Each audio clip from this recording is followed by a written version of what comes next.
kahoy na tahanan namin noon, kawayan ng sahig, pawid ang bubong.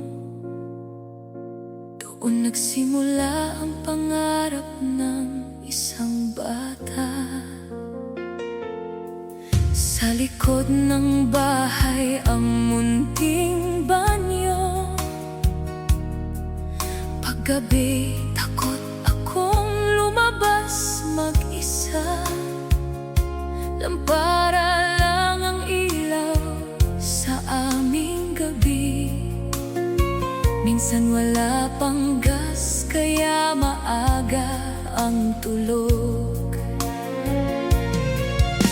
Bagoong at tuyo ang madalas na ulam, mais na kanin at gulay sa hapag.